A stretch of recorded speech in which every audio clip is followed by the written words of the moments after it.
राधे राधे। चलिए, आज के अध्याय में हम आपको बताएंगे कि जिस मनुष्य का जैसा भाव होता है, प्रभु उसे वैसा ही फल देते हैं। मिलकर बोलिए, राधे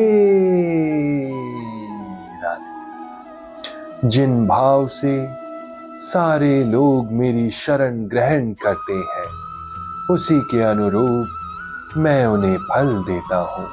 राधे राधे। हे पार्थ, प्रत्येक व्यक्ति सभी प्रकार से मेरे पथ का अनुगमन करता है।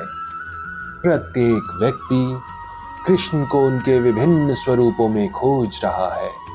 भगवान श्री कृष्ण को अंशतः उनके निर्विशेष ब्रह्म ज्योति तेज में तथा प्रत्येक वस्तु के कण कण में रहने वाले सर्वव्यापी परमात्मा के रूप में अनुभव किया जाता है, लेकिन कृष्ण का पूर्ण साक्षात्कार उनके शुद्ध भक्त ही कर पाते हैं।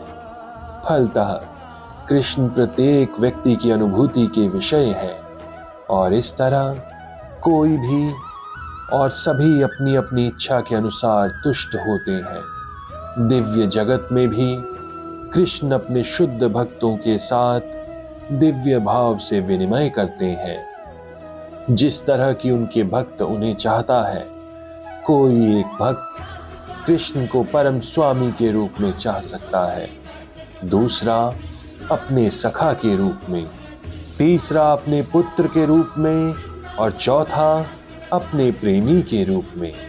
कृष्ण सभी भक्तों को समान रूप से उनके प्रेम की प्रगाढ़ता के अनुसार फल देते हैं।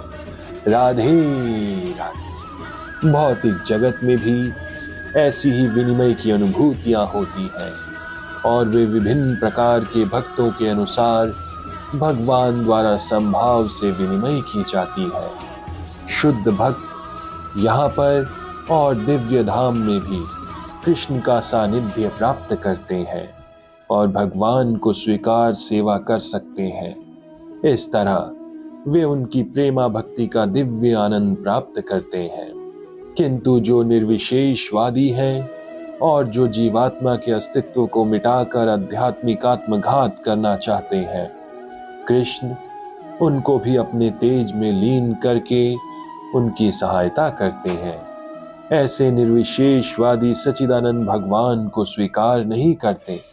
फलतः वे अपने व्यक्तित्व को मिटाकर भगवान की दिव्य सगुण भक्ति के आनंद को प्राप्त नहीं करते।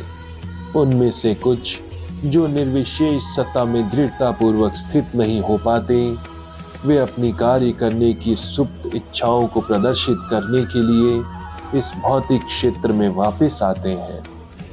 उन्हें वैकुंठ लोक में प्रवेश करने नहीं दिया जाता, किंतु उन्हें भौतिक लोक में कार्य करने का अवसर प्रदान किया जाता है।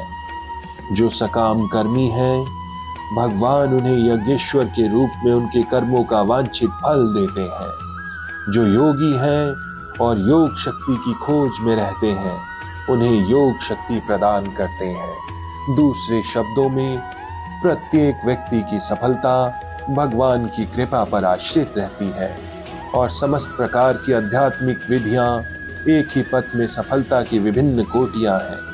अतः जब कोई कृष्ण भावनामृत की सर्वोच्च सिद्धि तक नहीं पहुंच पाता, तब तक सारे प्रयास अपूर्ण रहते हैं। जैसा कि श्रीमद् भागवत में कहा गया है, मनुष्य चाहे निष्काम हो या फल का इच्छुक हो या मुक्ति का इच्छुक ही क्यों ना हो, उसे पूरे सामर्थ्य से भगवान की सेवा करनी चाहिए, जिससे उसे पूर्ण सिद्धि प्राप्त हो सके, जिसका पर्यवसान कृष्ण भावनामृत में होता है। मिलकर बोलिए, राधे राधे राधे।